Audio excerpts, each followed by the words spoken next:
Welcome my dear friends to the Infinity Academy. मैं आप सबका दोस्त जीवी सर। बच्चों, आज का ये जो वीडियो है एक बहुत ही इंटरेस्टिंग वीडियो होने वाला है, क्योंकि आज हम इसमें स्टडी करने वाले हैं 11th एनसीईआरटी का बायो का, और उसमें से स्पेसिफिकली जूलॉजी का, ह्यूमन फिजियोलॉजी का एक interesting topic, that is the body fluids and circulation. कौन सा टॉपिक है? Body fluids and circulation. तो देखो बच्चों, सबसे पहले हम देखते हैं बॉडी फ्लूइड्स क्या होते हैं, और उसके बाद में हम देखेंगे सर्कुलेशन क्या होता है। तो बॉडी फ्लूइड्स मतलब हमारे बॉडी में दो टाइप के फ्लूइड्स होते हैं।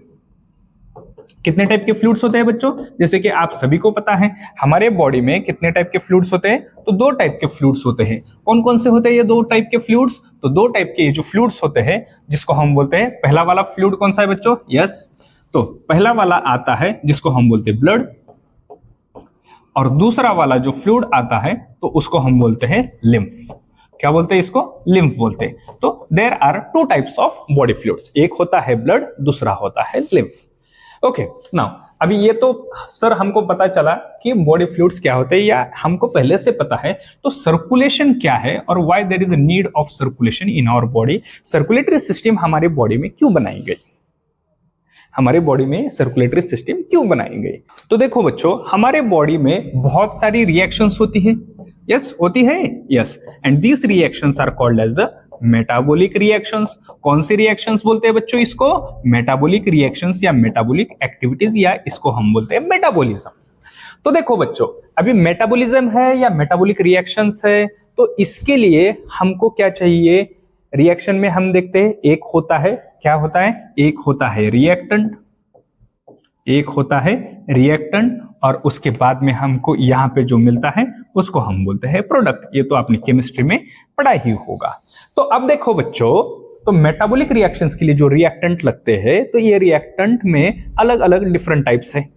यस, जैसे कि अभी अगर हमको एनर्जी बनाने का है, if we take an example for the formation of energy through the aerobic respiration. Aerobic respiration, अभी माइटोकॉन्ड्रिया में एनर्जी बनानी है, तो वहां पे हमको क्या चाहिए? हमको चाहिए सबसे पहला ग्लूकोज चाहिए। क्या चाहिए बच्चों? ग्लूकोज चाहिए, प्लस हमको चाहिए ऑक्सीजन। क्या चाहिए हमको? ऑक्सीजन चाहिए। तो ग्लूकोज एंड ऑक्सीजन चाहिए। अब ये रिएक्शन कहां पे होती है? सेल के अंदर हो रही है। This reaction it takes place inside the cell. कहां पे हो रही है? This reaction it takes place inside the cell. अभी सेल के अंदर ये काम हो रहा है। तो सेल जो है, सेल क्या कर रही है? सेल को ग्लूकोज चाहिए, तो सेल हमारे स्टमक में आ गई। यहाँ पे ग्लूकोज है, मतलब हमारे स्मॉल इंटेस्टाइन में आ गई। यहाँ पे ग्लूकोज मिलता है, तो ग्लूकोज लेके खुद सेल गई वहां पे? नहीं। वहां पे जाती है क्या? नहीं जाती है। या ऑक्सीजन चाहिए सेल को, तो सेल खुद लंग्स के पास आएगी, अलोलाई में आएगी, अरे हमको थोड़ा सा ऑक्सीजन दे दो, हमको एनर्जी चाहिए, ऐसा बोल के आएगी क्या? नहीं आती। तो ये दोनों जो रिएक्टेंट है, सेल को ऑन द स्पॉट अवेलेबल होता है, ऑन द स्पॉट वहां पे अवेलेबल होता है। तो ये अवेलेबल करके कौन देता है बच्चों? तो अवेलेबल करके देता है हमारा ब्लड। कौन देता है? ब्लड। तो ये जो प्रोसेस होता है, जिसकी वजह से यहां पे सेल को ग्लूकोज भी अवेलेबल हो गया और ऑक्सीजन भी अवेलेबल हो गया, तो इस प्रोसेस को हम बोलते हैं सर्कुलेशन। और ये जो सिस्टम बनाता है, इसी को हम सर्कुलेटरी सिस्टम बोलते हैं। अब ये तो हो गया ग्लूकोज प्लस ऑक्सीजन यहाँ पे तैयार होगा। अभी इसमें जो यहाँ पे प्रोडक्ट बन रहा है, प्रोडक्ट कौन बनता है? CO2 plus H2O। ओके, और प्लस यहाँ पे बनती है एनर्जी। तो एनर्जी तो यहाँ पे यूटिलाइज हो गई। Cell is going to utilise that energy. Energy cell ये वहां पे यूटिलाइज हो रही है। ये H2O है, H2O भी सेल के अंदर रहता है, एक्सेस हो गया तो बाहर भी आता है। ओके, अभी CO2 यहाँ पे जो बन रहा है CO2। अब ये जो CO2 है, CO2 सेल अपने पास रखने वाली है क्या? नहीं रखने वाली। तो CO2 को क्या करती है सेल? CO2 को बोलती है तो यहाँ पे वेस्ट प्रोडक्ट है, तो वेस्ट प्रोडक्ट हम बॉडी में रखते हैं क्या? नहीं। वेस्ट प्रोडक्ट मतलब कचरा है, तो कचरा हम हमारे घर में रखेंगे क्या? नहीं। दूसरों के घर में फेंकेंगे? ऐसा नहीं करना। ओके, तो हम उसको क्या करते हैं, जो कचरे की गाड़ी आती है उसमें डाल देते हैं। तो यहाँ पे ये जो CO2 है, CO2 को हमको बाहर निकालना है। तो CO2 को हमको बाहर निकालने के लिए हमको क्या करना पड़ेगा? इसको लंग्स के पास भेजना पड़ेगा, क्योंकि वो गैस है। तो लंग्स के पास में कैसे भेजेंगे? सेल खुद जाएगी, उठा के ऐसे लेके जाएगी, और चल CO2 तेरा काम खत्म हो गया, तू जा यहां से, ऐसा बोलेगी क्या? नहीं बोलेगी। तो ये CO2 क्या हो जाएगा? CO2 लंग्स की तरफ जाएगा, लेकिन इसको कौन लेके जाएगा? फिर से यहाँ पे इसको लेके जाने वाला जो पार्ट है हमारे पास में, वो कौन है बच्चों? तो वो है हमारा ब्लड। कौन है? Blood. That means for supplying और collecting the different types of material a system is required and that system is called as the circulatory system। अब ये सर्कुलेट करना है। अगर सॉलिड पार्टिकल्स है तो सर्कुलेट कर सकते हैं क्या? नहीं कर सकते, या करेंगे भी तो इजीली और फिजिबली ये कर सकते हैं क्या? नहीं कर सकते। तो यहाँ पे सबसे अच्छे तरह से काम कौन कर सकता है? तो लिक्विड कर सकते हैं, तो फ्लूइड्स कर सकते हैं। तो इसलिए हमारे बॉडी के अंदर जो बनाया गया है तो उसको हम बोलते हैं बॉडी फ्लूइड्स, और इसमें सबसे पहला आता है ब्लड और दूसरा आता है बच्चों लिम्फ आता है। कौन आता है? लिम्फ आता है। तो this is the introductory part of our topic. तो इसकी वजह से हमको बॉडी फ्लूइड्स एंड सर्कुलेशन यहाँ पे स्टडी करना है। तो चलो अभी हम सबसे पहले स्टडी करते हैं ब्लड क्या होता है। ओके, और ब्लड से रिलेटेड जो भी एस्पेक्ट्स है उसको अभी हम यहाँ पे स्टडी करेंगे। तो देखो सबसे पहले लेते हैं हम ब्लड।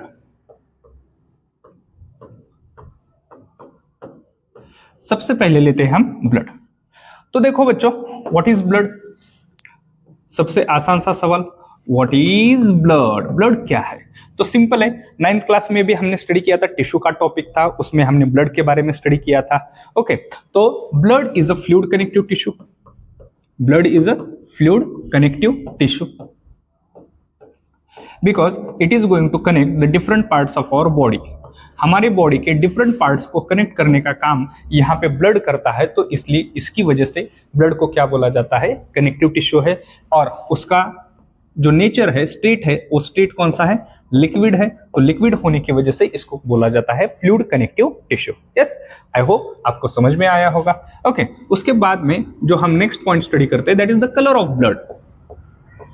ब्लड का कलर डार्क रेड या रेड बोल सकते हैं आप, डार्क रेड या रेड बोल सकते हैं। अभी ये तो बच्चा बच्चा जानता है, जो होशियार है वही, बाकी के नहीं। तो क्या जानता है? तो ब्लड का कलर रेड क्यों होता है? तो ब्लड का कलर होता है due to presence of haemoglobin. Due to haemoglobin, haemoglobin की वजह से यहाँ पे ब्लड का जो कलर आता है, ब्लड का कलर क्या आता है? ब्लड का कलर आता है रेड। किसकी वजह से आता है? Due to the presence of haemoglobin. Okay, चलो नेक्स्ट अभी हम देखते हैं। तो ब्लड का जो काउंट होता है नॉर्मल बॉडी में ब्लड का काउंट कितना होता है? तो नॉर्मल बॉडी में ब्लड का काउंट होता है 4 to 6 लीटर्स। अगर कोई भी एक 70 kg का पर्सन होगा तो उसके बॉडी में मिनिमम 4 लीटर्स ऑफ ब्लड और मैक्सिमम 6 लीटर्स ऑफ ब्लड यहाँ पे होता है। तो इसको बोलते हैं ब्लड काउंट। ओके, नेक्स्ट हम देखते हैं स्टडी ऑफ ब्लड। ब्लड की जो स्टडी की जाती है इसको हम क्या बोलते हैं? Study of blood is called as the haematology. क्या बोलते हैं बच्चों? हेमेटोलॉजी। तो study of blood is called as the haematology. उसके बाद में जो ब्लड होता है, ब्लड और वाटर, इन दोनों का अगर हम कंपैरिजन करेंगे, if you compare the blood and water then which one is heavier? अभी इन दोनों में से कौन हेवियर होता है? सोचो क्या हो सकता है आंसर। तो देखो, विस्कोसिटी जो होती है वो ब्लड की ज्यादा होती है, वाटर की कम होती है। अगर दोनों का कंपैरिजन अगर हम लेंगे तो यहां पे blood is heavier than water. Blood is heavier, blood is heavier than water. Water से हेवियर है। ओके, किससे हेवियर है? वाटर से हेवियर है। और इसका रीजन क्या है? रीजन है ड्यू टू विस्कोसिटी। इसका रीजन क्या है बच्चों? तो due to presence of viscosity. Okay, तो विस्कोसिटी की वजह से जो ब्लड होता है वो हेवियर होता है। Okay, next. तो अभी these are the few basic things which are related to the blood. अभी नेक्स्ट पार्ट हम देखते हैं जिसमें हम स्टडी करेंगे, कौन सा पार्ट स्टडी करेंगे? Composition of blood. तो देखो, कंपोजिशन, अभी ब्लड किससे बना है? Composition of blood. तो ब्लड एक्चुअल में किससे बनता है? ब्लड से कंपोजिशन से रिलेटेड जो भी एस्पेक्ट्स है वो यहां पे हम देखेंगे। तो देखो बच्चों, ब्लड जो बनता है, अभी इसको अगर हम लेंगे, blood is equal to plasma plus formed elements. Simple है, प्लाज्मा प्लस फॉर्म्ड एलिमेंट्स ये क्या होते हैं, ये दोनों मिलकर क्या बनाते हैं, ब्लड बनाते हैं। Plasma plus formed elements is equal to blood. Okay, तो अब इसमें जो प्लाज्मा होता है वो प्लाज्मा का कितना पार्ट होता है, तो plasma it is going to constitute nearly about 55% of blood. हमारा बॉडी में जितना भी ब्लड होता है उसमें से तो प्लाज्मा कितना होता है, 55% प्लाज्मा होता है। ओके, और ये फॉर्म्ड एलिमेंट्स कितने होते हैं बच्चों, तो फॉर्म्ड एलिमेंट्स होते हैं 45%। तो टोटल मिलाकर यहाँ पे 100% ये बन जाएगा। ओके, तो प्लाज्मा 55% और फॉर्म्ड एलिमेंट्स 45%। इतना आसान सा स्टेटमेंट बेस्ड क्वेश्चन में ये स्टेटमेंट्स आते हैं, plasma forms 55%, formed elements they are going to form the 45%। तो सिंपल स्टेटमेंट टाइप क्वेश्चन जो आते हैं मल्टीपल स्टेटमेंट, उसमें ये पूछा जाएगा। तो अपने भेजे में ये बात छपवा के लो। ओके, चलो नेक्स्ट। तो अभी हम सबसे पहला पार्ट जो स्टडी करेंगे वो प्लाज्मा। एक एक पार्ट हम देखते चलेंगे ताकि आपको कोई भी कंफ्यूजन यहाँ पे नहीं रहे। ओके, तो देखो अभी यहाँ पे प्लाज्मा देख रहे हैं हम। तो देखो बच्चों, प्लाज्मा क्या होता है, plasma plasma plasma plasma. Okay, plasma is a straw colour fluid present in the blood. Blood के अंदर एक स्ट्रॉ कलर का फ्लूइड होता है, तो उसको हम बोलते हैं प्लाज्मा। ओके, प्लाज्मा अभी ब्लड का एक 55% पार्ट रहने वाला एक कंपोनेंट है। अभी प्लाज्मा, इसका कलर क्या होता है, कलर ऑफ प्लाज्मा, इसका होता है कलर स्ट्रॉ कलर बोलते हैं हम इसको। कौन सा होता है, स्ट्रॉ कलर। स्ट्रॉ कलर मतलब कैसा होता है बच्चों, तो पेल येलो कलर भी बोल सकते हैं हम इसको। क्या बोल सकते हैं, पेल येलो कलर। ओके, तो कलर क्या होता है प्लाज्मा का, स्ट्रॉ कलर या पेल येलो होता है। Okay, then next.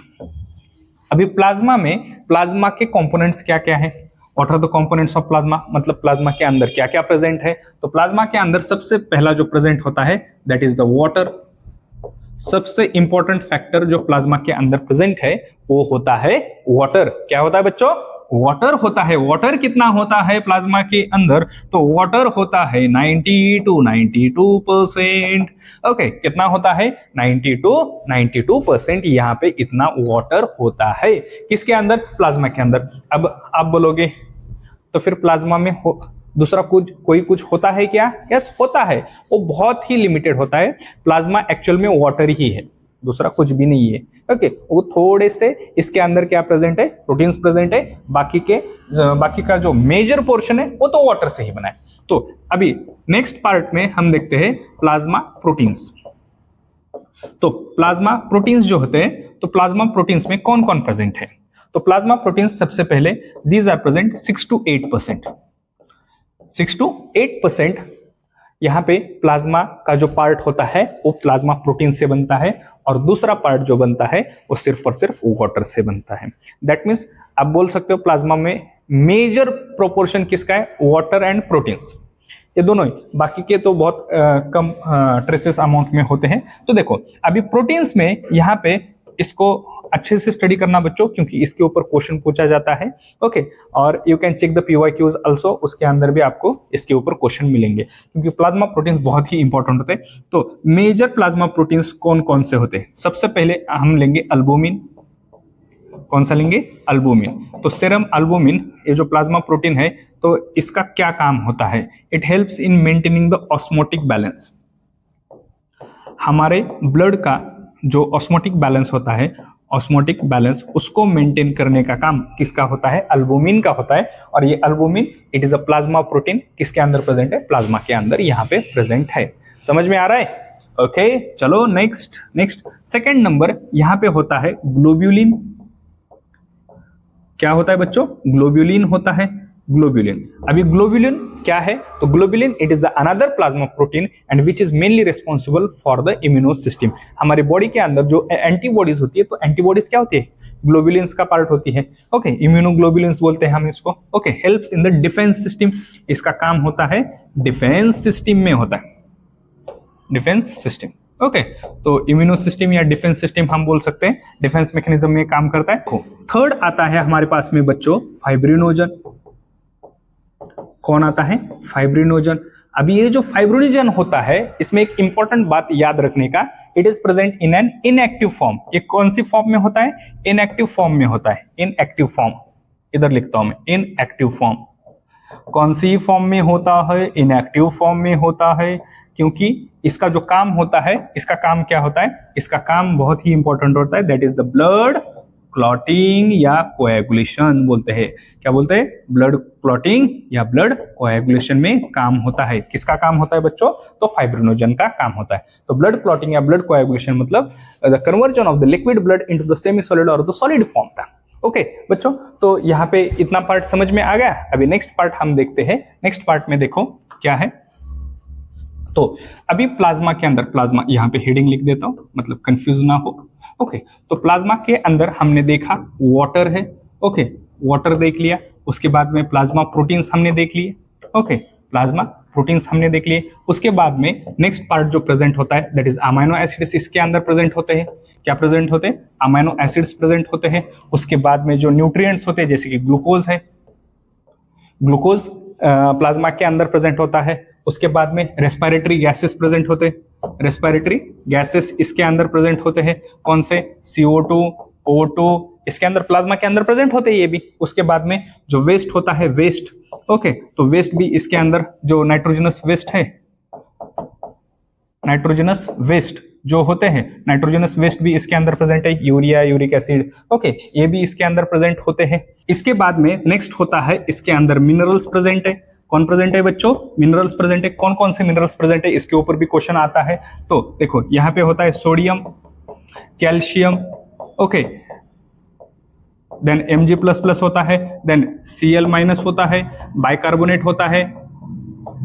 ओके, तो these are the different types of the minerals which are present inside the plasma. Plasma के अंदर ये डिफरेंट टाइप्स ऑफ मिनरल्स यहाँ पे प्रेजेंट होते हैं। ओके, चलो, तो प्लाज्मा के बारे में हमको इतना यहाँ पे एनसीईआरटी में दिया है। अभी इससे रिलेटेड एक टर्म बची है, सिर्फ एक टर्म। तो ये टर्म अभी हम इस नेक्स्ट पार्ट में देखते हैं, और उस टर्म को बोला जाता है सेरम। सुना होगा अपने सेरम? Yes, serum. अभी सेरम क्या होता है? सेरम क्या होता है? तो देखो बच्चों, प्लाज्मा का ही पार्ट है, तो इसको हम लेते हैं plasma, plasma minus clotting factors, plasma minus clotting factors. अगर हम प्लाज्मा में से, जो भी हमारे पास में प्लाज्मा है, प्लाज्मा में से क्लॉटिंग फैक्टर्स जो भी प्रेजेंट है उसको अगर हम निकालेंगे तो बचेगा जो भी फ्लूइड रहेगा, वो पेल येलो कलर का पूरा फ्लूइड होता है, तो उस फ्लूइड को हम बोलते हैं सेरम। उसको, उस फ्लूइड को क्या बोलेंगे बच्चों? हम बोलते हैं उसको serum. It is called as the serum. तो किसको बोलेंगे सेरम? तो प्लाज्मा में से अगर हमने क्या माइनस कर दिए? हमने यहाँ पे माइनस कर दिए क्लॉटिंग फैक्टर्स, ओके, जो कि ब्लड क्लॉटिंग करने के लिए रिस्पॉन्सिबल होते हैं। ऐसा अगर कोई भी फैक्टर प्लाज्मा के अंदर प्रेजेंट नहीं है तो उसको डायरेक्टली हम बोल देंगे सेरम। ओके, समझ में आया? यस, चलो नेक्स्ट। तो देखो, नेक्स्ट हमारे पास में है बी टाइप, जिसको हमने बोला था फॉर्म्ड एलिमेंट्स। क्या बोला था? Formed elements. अभी ये जो फॉर्म्ड एलिमेंट्स है, फॉर्म्ड एलिमेंट्स है, ये कहां पे बनते हैं फॉर्म्ड एलिमेंट्स? तो उसको पहले हम देखते हैं फॉर्म्ड एलिमेंट्स। तो देखो बच्चों, हमारे पास में लॉन्ग बोन्स होते हैं, जैसे कि आप सभी को पता होगा। क्या होते हैं हमारे पास में? लॉन्ग बोन्स होते हैं। लॉन्ग बोन्स पता होगा सबको, लॉन्ग बोन्स। अभी ये बोन है, तो अब लॉन्ग बोन्स के अंदर जो एंड ऑफ लॉन्ग बोन्स होता है, end of long bones, it is having a red bone marrow. यहाँ पे होता है red bone marrow. Long bones जो होते हैं, लॉन्ग बोन्स का जो एंड पार्ट होता है, यहाँ पे होता है बच्चों, क्या होता है यहाँ पे? Red bone marrow. इसको हम बोलते हैं रेड बोन मैरो। ओके, यहाँ पे होता है रेड बोन मैरो। ओके, ये यहाँ पे, यहाँ पे, ओके, ये वाला भी रेड बोन मैरो। और इसका जो मिडल पार्ट होता है, मिडल पार्ट में होता है येलो बोन मैरो। क्या होता है यहाँ पे? Yellow bone marrow. तो देखो, येलो बोन मैरो समझ में आ रहा है? तो देखो बच्चों, in the long bones the end part it is going to have, end part में क्या रहेगा? एंड पार्ट में यहाँ पे प्रेजेंट होता है रेड बोन मैरो। क्या प्रेजेंट होता है? Red bone marrow. और जो मिडल वाला पार्ट होता है उसके पास में प्रेजेंट होता है येलो बोन मैरो। क्या होता है? Yellow bone marrow. तो हमको जो इस टॉपिक में लगने वाला है वो है रेड बोन मैरो। तो रेड बोन मैरो के अंदर जो प्रेजेंट होती है एक स्पेशल टाइप ऑफ सेल्स जिसको हम बोलते हैं स्टेम सेल्स। क्या बोलते हैं हम इसको? Stem cells. क्या बोलते हैं हम इसको? Stem cells. Red bone marrow के अंदर कौन प्रेजेंट होता है? स्टेम सेल्स प्रेजेंट होती है। अब ये जो स्टेम सेल्स होती है, इस स्टेम सेल से क्या क्या बन सकता है? तो इससे बनेगा आरबीसी। क्या बनेगा? आरबीसी। आरबीसी जो होती है वो रेड बोन मैरो ही बनाता है। या ओके, देन नेक्स्ट इससे बनेगी डब्ल्यूबीसी। क्या बनेगी? इससे डब्ल्यूबीसी बनेगी। ओके, तो रेड बोन मैरो से क्या क्या बनता है? तो रेड बोन मैरो से स्टेम सेल्स बनती है, स्टेम सेल्स होती है, और स्टेम सेल्स क्या बनाएंगी? हमारी आरबीसी बनाएंगी, हमारी डब्ल्यूबीसी भी बनाएंगे। अब स्टेम सेल के पास में एक और सेल होता है जिसको हम बोलते हैं, स्टेम सेल के पास में एक और सेल होता है जिसको हम बोलते हैं मेगा कैरियोसाइट। मेगा कैरियोसाइट कौन सी सेल होती है बच्चों? Mega karyocytes. अब ये मेगा कैरियोसाइट मतलब क्या है? मेगा कैरियोसाइट मतलब क्या है? तो देखो बच्चों, तो हम सबको पता है कि मेगा का मतलब क्या आता है। मेगा किसी लड़की का नाम नहीं है। ओके, सबसे पहले वो क्लियर कर दो। तो मेगा का नाम मेगा का नाम नहीं, तो मेगा का मतलब होता है लार्ज। क्या होता है बच्चों? लार्ज। मेगा का मतलब होता है लार्ज। कैरियो साइट मतलब तो सेल है, वो तो हमको पता है। साइट मतलब क्या होता है? सेल। कैरियो या कैरियोन, इसका मतलब होता है न्यूक्लियस। इसका मतलब होता है न्यूक्लियस, और साइट का मतलब cell. The cell which is having a larger nucleus is called as a megakaryocyte। तो यहाँ पे जो बनता है, अभी हम अगर देखेंगे, suppose this is a cell. अब इस सेल के अंदर यहाँ पे क्या प्रेजेंट है? यहाँ पे प्रेजेंट है, अरे इधर आ जाना बेटा। तो यहाँ पे प्रेजेंट है एक लार्जर न्यूक्लियस। क्या प्रेजेंट है इसके अंदर? एक बहुत ही लार्ज न्यूक्लियस यहाँ पे प्रेजेंट है। तो इसको हम बोलेंगे मेगा कैरियोसाइट। जिस सेल के अंदर बहुत बड़ा न्यूक्लियस प्रेजेंट है, एक लार्जर न्यूक्लियस प्रेजेंट है, तो उस सेल को हम बोलते हैं मेगा कैरियोसाइट। क्या बोलते हैं इसको? Mega karyocyte. अब ये जो मेगा कैरियोसाइट है बच्चों, अरे हो जाना छोटा। ओके, अब ये जो मेगा कैरियोसाइट है, नहीं रेड ही लेना। अब ये मेगा कैरियोसाइट जो है, इस मेगा कैरियोसाइट के जो न्यूक्लियस होते हैं उसके होते हैं फ्रैगमेंट्स। इसके क्या होते हैं? फ्रैगमेंट्स। ओके, इसके होते हैं फ्रैगमेंट्स। अब इसके जब फ्रैगमेंट्स बनते हैं तो इससे बनते हैं हमारे प्लेटलेट्स। क्या बनते हैं बच्चों? जो प्लेटलेट्स बनते हैं, प्लेटलेट्स। तो platelets are the fragments of large nucleus cells called as the megakaryocyte. समझ में आ रहा होगा? What are these are the platelets. इसको बोलते हैं हम प्लेटलेट्स। तो जनरली अगर हम देखेंगे हमारे पास में जितने भी फॉर्म्ड एलिमेंट्स है, ऐसा दिख रहा होगा। ओके, तो जितने भी हमारे पास में फॉर्म्ड एलिमेंट्स है, all this formed elements are made up of और made from red bone marrow. Got it? Done done done. Okay, चलो। तो रेड बोन मैरो से क्या बनते हैं? हमारे आरबीसीज बनते हैं, डब्ल्यूबीसीज बनते हैं, और प्लेटलेट्स भी यहाँ पे बनते हैं। समझ में आया? ओके, तो चलो अभी हम सबसे पहला पार्ट आरबीसीज लेंगे। क्या लेते हैं हम? आरबीसीज यहाँ पे लेते हैं। चलो नेक्स्ट। देखो देखो देखो क्या स्टडी करना है हमको। तो हमको अभी स्टडी करना है आरबीसीज। क्या स्टडी करना है? आरबीसी। ओके, तो देखो आरबीसी सिंपल टर्म्स में red blood cells, red blood corpuscles. Okay, ये तो आता है। इसका दूसरा एक नाम आता है जिसको हम बोलते हैं इरेथ्रोसाइट्स। क्या बोलते हैं? इरेथ्रोसाइट्स। इरेथ्रोसाइट्स। तो देखो बच्चों, बहुत ही सिंपल होता है बायोलॉजी, ऐसा सभी बोलते हैं, लेकिन जब स्कोर करने की बारी आती है तो सभी का स्कोर 360 आउट ऑफ 360 आता है क्या? नहीं आता। क्यों नहीं आता?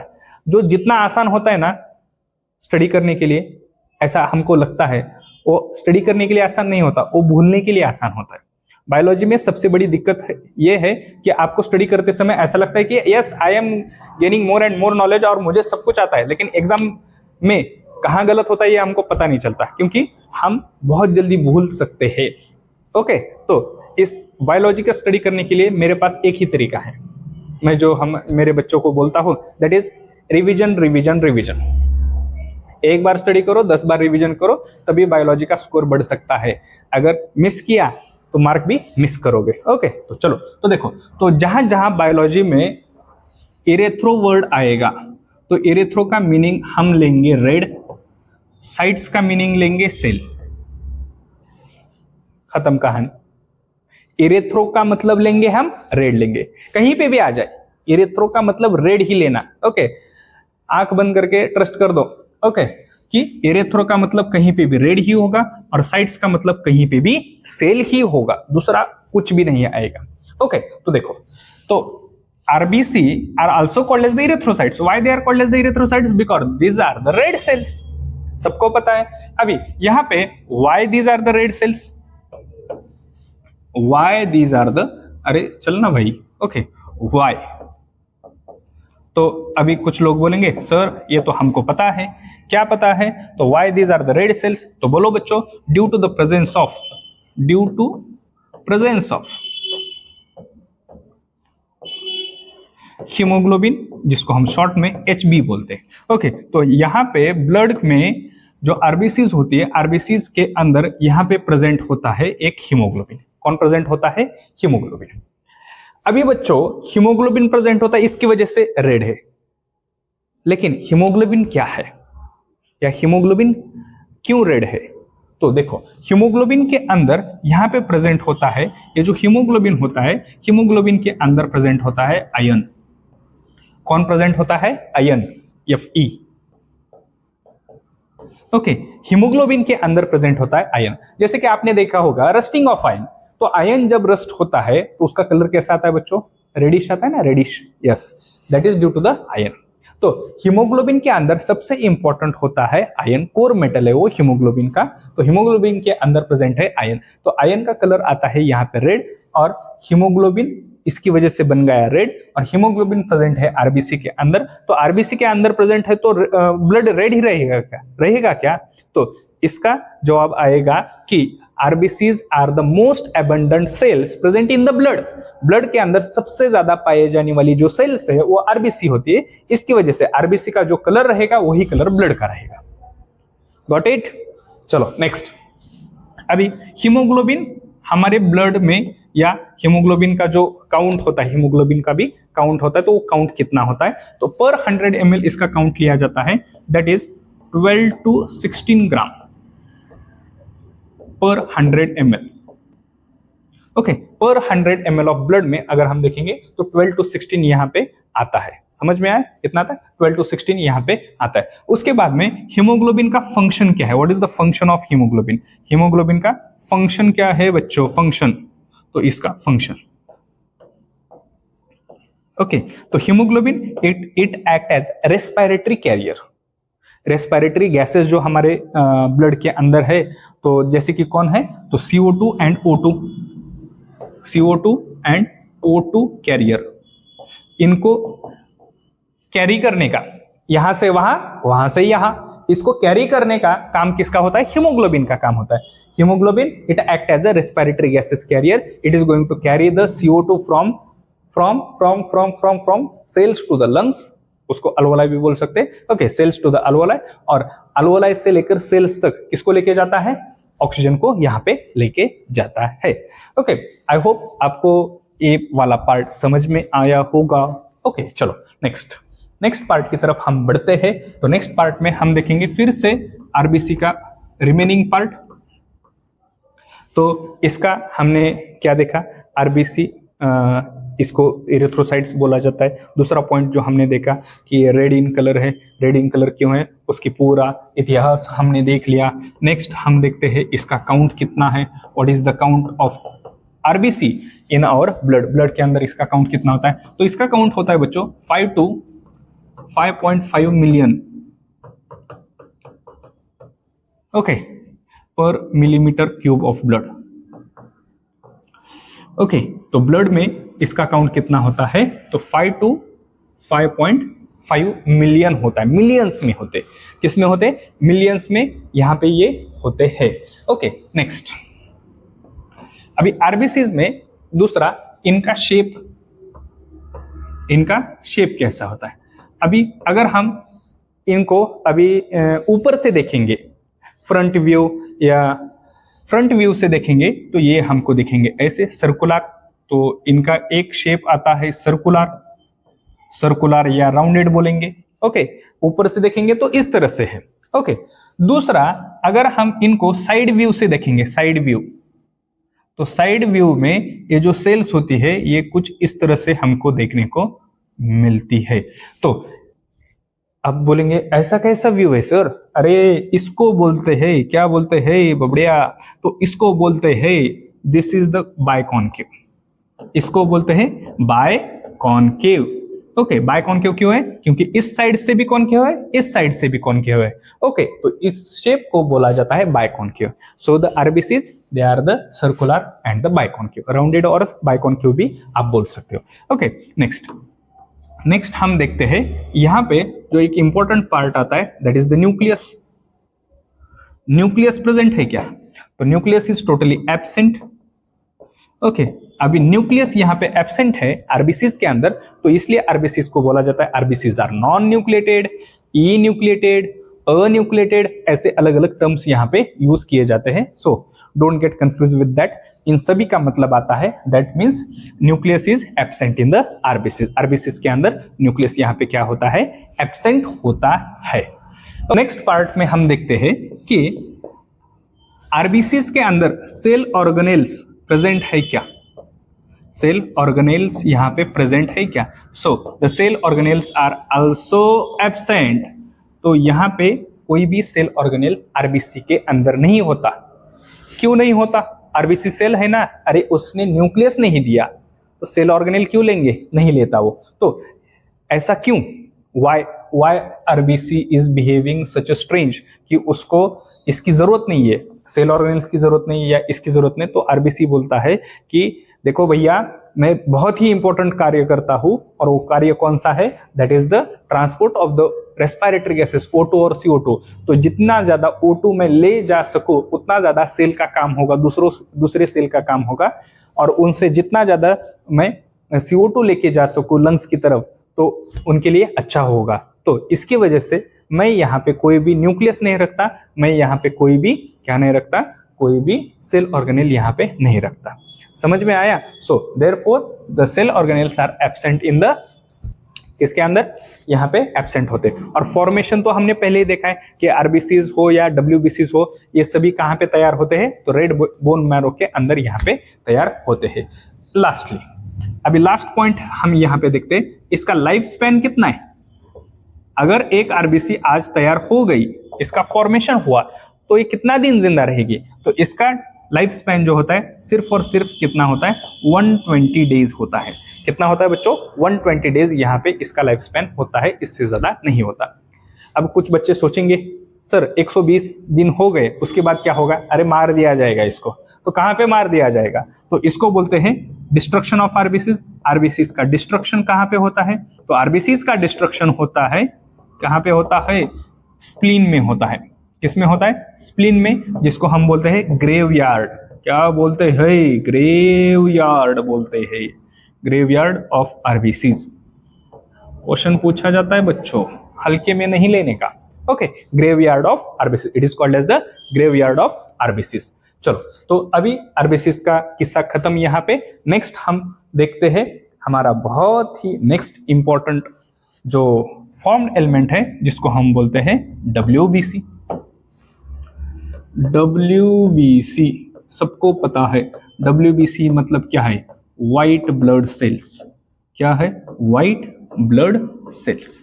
अब ये व्हाइट ब्लड सेल्स, इनको एक और अलग नाम दिया जाता है। क्या नाम होता है वो? क्या होता है? थोड़ा सा ब्लू ले लूं क्या? हाँ, तो क्या नाम होता है? उसको हम बोलते हैं ल्यूकोसाइट्स। जैसे आरबीसीज को इरेथ्रोसाइट्स बोला जाता है, उसी तरह से किसको? तो डब्ल्यूबीसीज को ल्यूकोसाइट्स बोला जाता है। ल्यूकोस का मतलब होता है कलरलेस। इसका क्या मतलब होता है? कलरलेस। साइट्स मतलब cell. The cells which are colourless are called as the WBC, white blood cells या ल्यूकोसाइट्स बोला जाता है। मतलब इनका कलर नहीं होता। Yes, they do not have the colour, इनका कोई भी कलर नहीं, इसलिए इनको बोला है व्हाइट हो आप।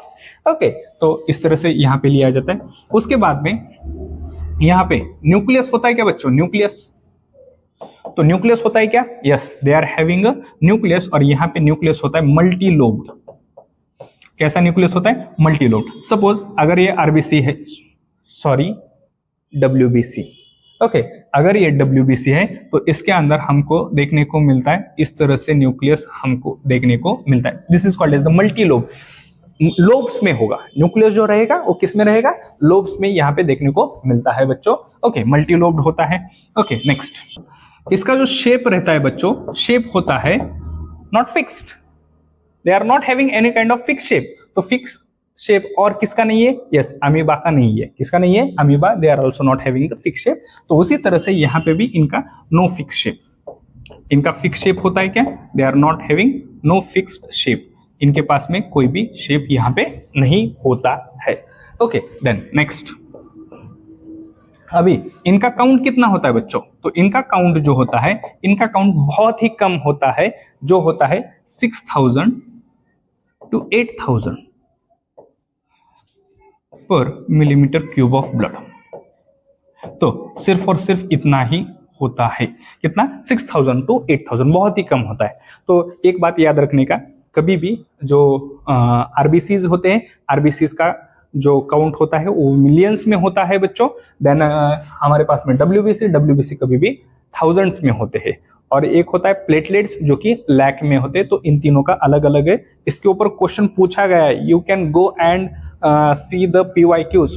ओके, वैसे भी हम एक PYQs का सेशन यहाँ पे भी करने वाले हैं। ओके, उसमें आज तक के जितने भी PYQ है वो सभी को हम अच्छे तरह से डिस्कस करेंगे, ताकि इस टॉपिक का आपके जो 2 MCQs फिक्स है उसमें एक भी मार्क नहीं जाना चाहिए। ओके, चलो नेक्स्ट, 1 मार्क नहीं जाता, 4-5 मार्क जाते एट अ टाइम। ओके, तो देखो, तो इसका जो काउंट है, काउंट कितना है? 6000 to 8000 पर millimetre cube of blood. Okay, next, अभी इसका फॉर्मेशन कहाँ पे होता है बच्चों? अभी बताया था मैंने स्टार्टिंग में, कहाँ पे होता है? Red bone marrow, red bone marrow. Okay, red bone marrow के अंदर क्या होगा? इसका फॉर्मेशन होगा। एंड इस प्रोसेस को हम क्या बोलते हैं? ल्यूकोपोएसिस बोलते हैं। क्या बोलते हैं? Leucopoiesis. Formation of WBCs is called as the leucopoiesis. इनको बोला जाता है ल्यूकोपोएसिस। ओके, तो चलो, this is about the general talk about the WBCs का ये जनरल इंफॉर्मेशन यहाँ पे आ गया। अभी WBCs में होते हैं टाइप्स। क्या होते हैं बच्चों? यहाँ पे WBCs में होते हैं टाइप्स। तो देखो, टाइप्स WBC, यहां पे WBC के आते हैं 2 टाइप। कितने टाइप आते हैं बच्चों? 2 टाइप आते हैं। सबसे पहला टाइप हम लेते हैं ग्रैन्युलोसाइट्स। सबसे पहला टाइप ग्रैन्युलोसाइट्स। ओके, ग्रैन्युलोसाइट्स मतलब क्या है? यहाँ पे they are having granules in their cytoplasm. इनके साइटोप्लाज्म में, अभी थोड़ा सा यहाँ पे निकालू क्या? फिगर निकालता हूँ मैं थोड़ा सा। ओके, सपोज इस तरह से ये WBC है, और यहाँ पे इसका जो साइटोप्लाज्म रहेगा, इस साइटोप्लाज्म के अंदर छोटे छोटे ग्रैन्यूल्स रहेंगे। क्या रहेंगे? ग्रैन्यूल्स रहेंगे। इसके अंदर इस तरह से मल्टी लोब न्यूक्लियस हमको देखने को मिल सकता है। यस, तो ये ग्रैन्युलोसाइट्स रहेंगे। और दूसरा जो टाइप होता है, that is called as the agranulocytes. क्या होते हैं बच्चों? अग्रैन्युलोसाइट्स। अब ये जो अग्रैन्युलोसाइट्स है, तो इनके अंदर कोई भी ग्रैन्यूल्स नहीं है। अभी सपोज इस तरह से है, तो इनके अंदर कोई भी ग्रैन्यूल्स यहाँ पे नहीं होते। यहाँ पे क्या देखने को मिलता है? ग्रैन्यूल्स हमको देखने को मिलते हैं। क्या देखने को मिलते हैं हमको? यहाँ पे ग्रैन्यूल्स देखने को मिलते हैं। इसी के वजह से इसको हम क्या बोलते हैं? ग्रैन्युलोसाइट्स बोलते हैं। और ये जो होते हैं इसको हम बोलते हैं अग्रैन्युलोसाइट्स। अभी देखो बच्चों, यहाँ पे तो खत्म हो गया क्या? नहीं खत्म होता। तो ये जो ग्रैन्युलोसाइट्स होते हैं, इनके होते हैं फिर से 3 टाइप। कितने टाइप होते हैं बच्चों? 3 टाइप होते हैं। तो सबसे पहला न्यूट्रोफिल्स। कौन सा होता है? न्यूट्रोफिल्स होता है। दूसरा कौन सा होता है? इओसिनोफिल्स होता है।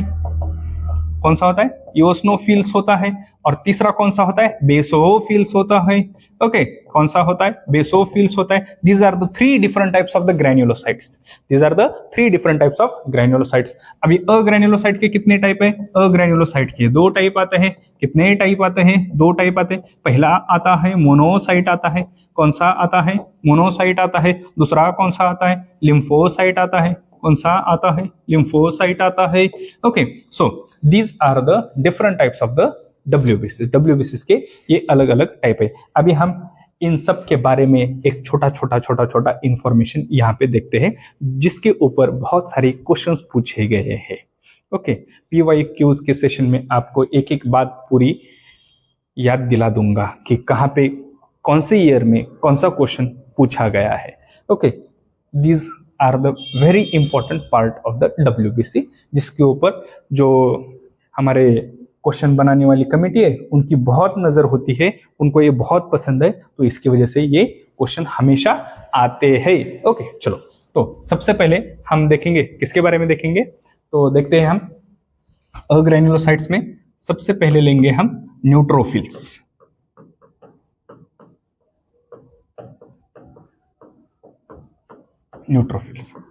Neutrophils these are the most abundant WBC। सबसे ज्यादा काउंट रहने वाला जो WBC है तो उसको हम बोलते हैं कौन, न्यूट्रोफिल्स। कितना काउंट है? 60 to 65% ऑफ टोटल WBC। जितने भी WBCs है 6 to 8,000 हमारे बॉडी के अंदर, उसमें से 60 to 65% कौन होता है? न्यूट्रोफिल्स होता है। कौन होता है? न्यूट्रोफिल्स यहाँ पे होते। अभी न्यूट्रोफिल्स जो होते ये तो आ गया समझ में यहाँ पे। अभी इनका जो न्यूक्लियस होता है, तीन ही बातें याद रखने का, इनका काउंट, इनका न्यूक्लियस और इनका function. These are the 3 important parts of each cell.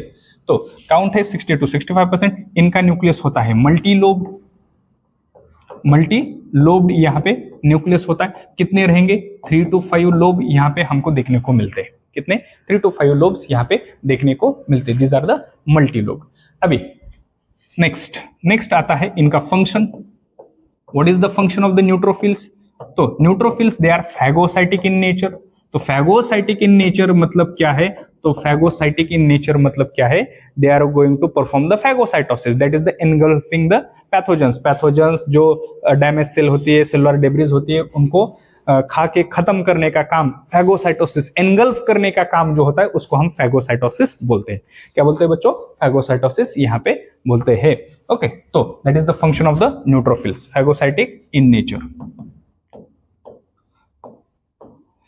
Okay, next है बच्चों हमारे पास में इओसिनोफिल्स है। कौन है? इओसिनोफिल्स है।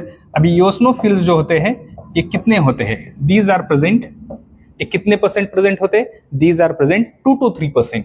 कितने होते हैं? इनका जो काउंट होता है that is 2 to 3% of the total WBC। जितने भी WBCs है उसमें से 2 to 3% कौन रहेंगे? यहाँ पे इओसिनोफिल रहेंगे। इनके पास में जो न्यूक्लियस है, वो न्यूक्लियस किस तरह से रहेगा? इनका जो न्यूक्लियस है that is the bilobed nucleus. Bilobed nucleus किसी बुक में हेडफोन टाइप वाला दिया जाता है। हेडफोन जो कान पे लगाते हैं ना हम, हेडफोन ऐसा इधर से इधर तक जो लगाते हैं हम, तो वो वाला जो हेडफोन होता है उस टाइप इसका न्यूक्लियस रहेगा। यहाँ पे फिगर निकालेगा हम, यस। तो देखो ये इस तरह से रहेगा। ओके, तो इस तरह से हम बोल सकते हैं कि हेडफोन टाइप यहाँ पे या बाइलोब न्यूक्लियस यहाँ पे देखने को मिलता है। ओके, देन इओसिनोफिल्स का फंक्शन क्या आता है? फंक्शन, तो इनका फंक्शन है they are involve in the allergic reaction. इनका फंक्शन क्या है? Involve in allergic reaction. जो भी एलर्जिक रिएक्शन होती है इसमें ये इन्वॉल्व होते हैं। इसमें एलर्जिक रिएक्शंस, जो एलर्जिक रिएक्शन होती है, एलर्जिक रिएक्शन, तो इसमें ये इन्वॉल्व होते हैं। तो बच्चों हमने देख लिया न्यूट्रोफिल्स 60 to 65% होते हैं, न्यूक्लियस मल्टीलोब्ड होता है। ओके, इनका फंक्शन होता है phagocytic in nature, that means they are going to perform the phagocytosis, मतलब एनगल्फिंग का काम ये करते हैं। देन नेक्स्ट आता है इओसिनोफिल्स आता है। इओसिनोफिल्स 2 to 3% होते हैं। इनका न्यूक्लियस बाइलोब्ड या हेडफोन शेप होता है। फंक्शन इनका होता है they are involve in the allergic reactions. अभी नेक्स्ट कौन बचा हमारा? बेसोफिल बचा। कौन बचा है? बेसोफिल बचा है। Okay, basophils. अभी ये जो बेसोफिल्स होते हैं, basophils these are the least 0.5 to 1%। Total WBC में सिर्फ और सिर्फ 0.5 to 1%, that is the least WBC count किसका होता है? तो बेसोफिल्स का होता है। किसका होता है? बेसोफिल्स का होता है। उसके बाद में इनका न्यूक्लियस कैसे होता है? न्यूक्लियस इसका होता है यस शेप्ड और या ट्विस्टेड भी बोल सकते हैं। ट्विस्टेड कैसा बोल सकते हैं? ट्विस्टेड बोल सकते हैं। देखो अगर ये WBC है, कौन सी? बेसोफिल वाली, तो यहाँ पे इनका जो न्यूक्लियस होता है वो इस तरह से होता है। ओके, थोड़ा कलर कर देंगे हम इसको ताकि आपको यस के जैसा दिख सके। ओके, तो देखो ये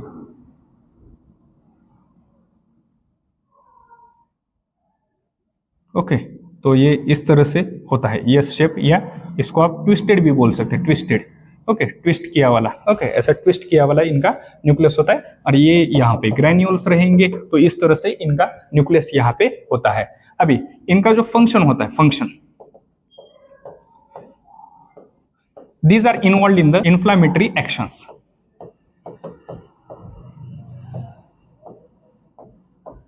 इन्फ्लामेटरी एक्शंस जो होते हैं, इन्फ्लामेशन जो होता है हमारे बॉडी में, तो उनमें ये इन्वॉल्व होते हैं। बेसोफिल्स के पास में होता है, यहाँ पे हिस्टामाइन होता है। क्या होता है बच्चों? हिस्टामाइन होता है।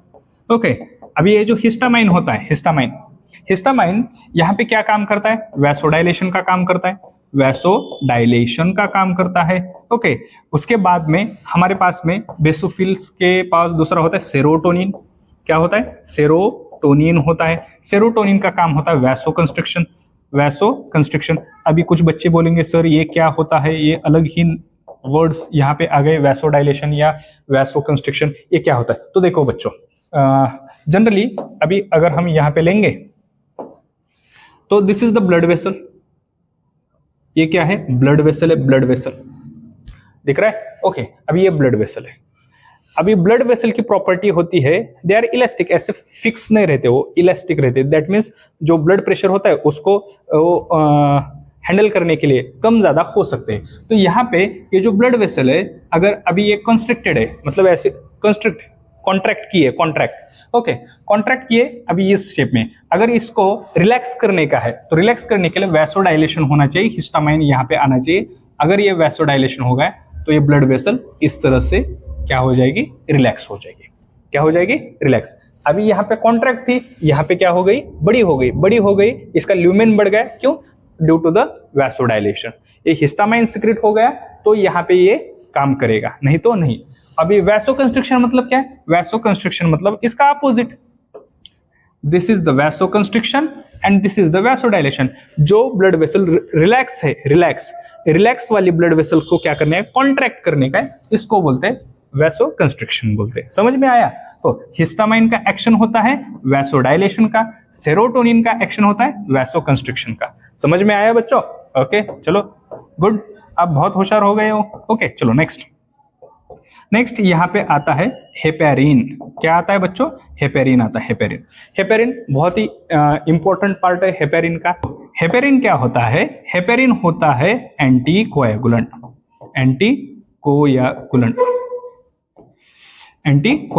एंटीकोएगुलेंट मतलब क्या है? एंटी मतलब क्या होता है बच्चों? अपोजिट। क्या होता है? अपोजिट होता है। एंटी का मतलब अपोजिट होता है, कोएगुलेंट मतलब कोएगुलेशन करना, that is the conversion of liquid into semi solid या सॉलिड फॉर्म में कन्वर्ट होना। तो इसको रोकने वाला जो होता है उसको हम बोलते हैं एंटीकोएगुलेंट। कोएगुलेशन होने से रोकने वाला, तो कोएगुलेशन होने से रोकने वाला होता है heparin. And due to the presence of the heparin, the blood is not clotting in the intact blood vessels. Blood vessels के अंदर कभी भी ब्लड कोएगुलेट होता है क्या? नहीं होता। क्यों नहीं होता? क्योंकि वहां पे कौन होता है? हेपेरिन होता है। This is all about the granulocytes. ये सभी बातें किसके बारे में है? ग्रेन्युलोसाइट्स के बारे में है। ओके, तो जिसमें हमने क्या देखा है? तो हमने देखा है सबसे पहले न्यूट्रोफिल्स के बारे में यहाँ पे हमने स्टडी किया। उसके बाद में इओसिनोफिल्स के बारे में स्टडी किया, और लास्टली हमने देखा बेसोफिल्स के बारे में। किसके बारे में देखा? बेसोफिल्स। अभी जो नेक्स्ट पार्ट है बच्चों, नेक्स्ट पार्ट होता है बच्चों, दैट इज द अग्रेन्युलोसाइट्स। किसका होता है? अग्रेन्युलोसाइट्स का होता है। अभी ये जो अग्रेन्युलोसाइट्स होते हैं, ये क्या होते हैं? जिसके साइटोप्लाज्म के अंदर कोई भी ग्रेन्यूल्स नहीं होता, तो उसको हम बोलते हैं अग्रेन्युलोसाइट्स। अब ये जो अग्रेन्युलोसाइट्स होते हैं, दो टाइप के होते हैं, जिसमें पहला जो टाइप आता है उसको हम बोलते हैं, क्या बोलते हैं बच्चों? उसको हम बोलते हैं मोनोसाइट्स बोलते हैं। क्या बोलते हैं? मोनोसाइट्स बोलते हैं। और जो दूसरा पार्ट आता है, दूसरा टाइप आता है, उसको हम लिम्फोसाइट्स बोलते हैं, LYMPHO, उसको हम लिम्फोसाइट्स बोलते हैं। तो monocytes and the lymphocytes, these are the agranulocytes. That means in their cytoplasm there is no presence of any kind of granules. कोई भी ग्रेन्यूल्स इनके साइटोप्लाज्म के अंदर प्रेजेंट है क्या? नहीं है। ओके, तो काउंट होता है, इनका काउंट होता है 20 to 25% इनका काउंट होता है। क्या होता है? 20 to 25% काउंट होता है। इनके अंदर जो न्यूक्लियस होता है, न्यूक्लियस, इनका न्यूक्लियस कैसा होता है? इनका न्यूक्लियस किडनी और बीन शेप होता है, या बीन शेप यहाँ पे होता है। जैसे कि आप सभी को पता है वो शेप कैसा रहेगा। तो देखो, दिस इज द मोनोसाइट, और ये मोनोसाइट के अंदर ये वाला न्यूक्लियस यहाँ पे ऐसा रहेगा। समझ में आए? तो this is called as the kidney और द बीन शेप। अभी इसका फंक्शन क्या होता है बच्चों? What is the function of the monocyte? Monocyte का फंक्शन क्या है? मोनोसाइट का फंक्शन क्या है? फंक्शन ए भी होता है फैगोसाइटोसिस। क्या होता है? फैगोसाइटोसिस। इसका फंक्शन होता है फैगोसाइटोसिस। समझ में आया क्या फंक्शन इसका? फैगोसाइटोसिस। अभी डब्ल्यूबीसी में दो ही सेल्स है जिनका काम फैगोसाइटोसिस होता है। First one that is the neutrophils और सेकंड वन मोनोसाइट्स। ऐसा भी एक क्वेश्चन आया था। ओके, नेक्स्ट अभी देखते हैं यहाँ पे, इसका थोड़ा सा कलर चेंज कर लेता हूं। अभी लिम्फोसाइट्स है। लिम्फोसाइट्स अभी ये जो होते हैं, these are present only 6 to 8% होते हैं टोटल डब्ल्यूबीसी काउंट में से, और बहुत ही इंपॉर्टेंट सेल्स है। अभी जो यहाँ पे लिम्फोसाइट्स होते हैं, लिम्फोसाइट्स का जो न्यूक्लियस होता है, न्यूक्लियस कैसा होता है? न्यूक्लियस इसका राउंड होता है। कैसा होता है? राउंड न्यूक्लियस आता है। किसमें? लिम्फोसाइट्स में राउंड न्यूक्लियस आता है। ओके, अभी देखो न्यूक्लियस यहाँ पे जो आता है वो राउंड न्यूक्लियस आता है। और अभी ये जो लिम्फोसाइट्स है, lymphocytes these are mainly working in the immuno system में ये काम करते हैं। कौन? लिम्फोसाइट्स। लिम्फोसाइट्स को यहाँ पे जगह अवेलेबल नहीं है, तो इसको हम नेक्स्ट पेज पे लेते हैं। ओके, इम्यूनो सिस्टम में किस तरह से काम करते हैं देखते हैं हम। Okay, next lymphocytes. अभी देखो लिम्फोसाइट्स में क्या काम आता है। लिम्फोसाइट्स के दो टाइप आते हैं मेनली। कितने टाइप आते हैं बच्चों? मेनली दो टाइप आते हैं। कौन कौन से ये दो टाइप है? तो सबसे पहला टाइप जिसको हम बोलते हैं बी लिम्फोसाइट। क्या बोलते हैं इसको? हम बी लिम्फोसाइट बोलते हैं। अभी बी लिम्फोसाइट जो होता है वो क्या काम करता है? It is responsible for the antibody formation. हमारे बॉडी में जो एंटीबॉडीज बनती है, एंटीबॉडीज फॉर्मेशन जो होता है वो कौन करता है? वो करता है हमारा B lymphocyte. That is it is responsible for the which type of immunity? इसको बोलते हैं एंटीबॉडी मीडिएटेड इम्यूनिटी। कौन सी? Antibody mediated immunity. तो एंटीबॉडी मीडिएटेड इम्यूनिटी कौन प्रोवाइड करता है बच्चों? तो हमको प्रोवाइड करता है बी लिम्फोसाइट। ओके, जितनी भी एंटीबॉडीज बनती है जो पैथोजेंस को पकड़ के मारती है, तो उसको एंटीबॉडीज बोलते हैं, और वो कौन तैयार करता है? लिम्फोसाइट तैयार करता है। और दूसरा होता है टी लिम्फोसाइट।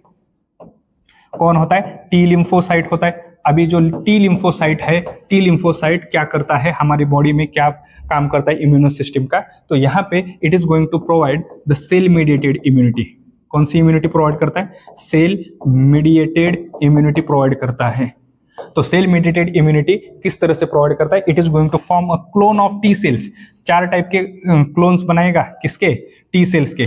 पहला जो बनाता है हेल्पर टी सेल, जो बनती है helper T cell, it is a part of this T lymphocyte. दूसरा साइटोटॉक्सिक या किलर टी सेल। ओके, तीसरा आता है suppressor T cell. Okay, next आता है, नेक्स्ट कौन सा? मेमोरी टी सेल, लास्ट वाला। तो all these type of cells are of a T lymphocyte. ये टी लिम्फोसाइट के सेल्स होते हैं जो हमारी बॉडी में इम्यूनिटी सिस्टम को बहुत ही अच्छे तरह से यहाँ पे काम करते हैं, जिसकी वजह से हम कुछ भी खाए पिए कुछ नहीं होता। तो thanks to all this types of lymphocytes. Okay, चलो अभी सिर्फ और सिर्फ फॉर्म एलिमेंट्स का एक ही पार्ट बचा है जिसको हम बोलते हैं प्लेटलेट्स। क्या बोलते हैं बच्चों? प्लेटलेट्स। चलो लास्ट पार्ट, प्लेटलेट्स।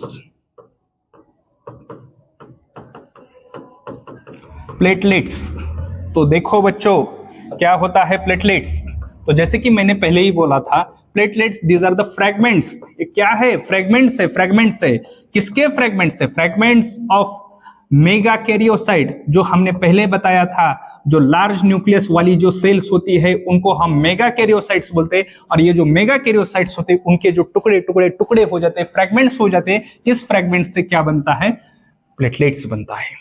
इनका शेप क्या होता है बच्चों? शेप ऑफ द प्लेटलेट्स का शेप होता है ओवल शेप होते हैं, ये ओवल शेप के होते हैं इस तरह से, क्योंकि ये फ्रेगमेंट्स। ओके, अभी इनके अंदर न्यूक्लियस है क्या? अरे फ्रेगमेंट के अंदर न्यूक्लियस कैसे हो सकता है? No, it is totally absent. इनके अंदर न्यूक्लियस है क्या? नहीं है। क्यों? अरे फ्रेगमेंट है, जो बड़ी वाली सेल थी उसके टुकड़े टुकड़े कर दिए हैं और उससे बना है प्लेटलेट। समझ में आया? तो इसमें न्यूक्लियस नहीं है। ओके, नेक्स्ट हम देखते हैं कि इनका शेप तो हो गया, न्यूक्लियस हो गया, इनका काउंट जो कि इंपॉर्टेंट है। काउंट इनका होता है 1.5 to 3.5 लाख, 3.5 लाख पर millimetre cube of blood. Okay, तो कितना काउंट है इनका? मैंने पहले भी बताया था, इनका काउंट होता है लाख में, WBC का काउंट होता है थाउजेंड्स में, और RBC का काउंट होता है मिलियंस में। ये बात आप अच्छे से याद रख लो। PYQ आ गए हैं, आप उसमें देख लो, इसके ऊपर क्वेश्चन पूछा गया है। Okay, so don't under estimate these values. Okay, doctor से कंपाउंडर बना देंगे ये, तो अच्छे से इसको रट लो, याद कर लो। ओके, इनका फंक्शन सबसे लास्ट, इनका जो फंक्शन होता है, फंक्शन क्या है बच्चों? तो इनका फंक्शन होता है ब्लड कोएगुलेशन या ब्लड क्लॉटिंग बोल सकते हैं आप। ओके, ब्लड क्लॉटिंग या ब्लड कोएगुलेशन जो होता है वो प्लेटलेट्स की ही मदद से होता है। ओके, तो platelets are mainly responsible for the blood clotting. Okay, चलो, तो this was the introductory part of the body fluids and circulation, जिसमें हमने ब्लड का जो पार्ट था वो देख लिया है। अभी इसमें ब्लड वेसल्स का पार्ट है, बाद में हार्ट है, एंड हार्ट से रिलेटेड जो भी फैक्टर्स है उसका भी एक लंबा सा पार्ट यहाँ पे चलने वाला है। ओके, आई होप आपको ये पूरा समझ में आया होगा। So like, share and subscribe this video. आपके दोस्त जो है उन सभी को आप ये शेयर करो, और ऐसे ही बहुत सारे वीडियोस आपको देखने को मिलेंगे इस चैनल पे। So thank you, have a nice day.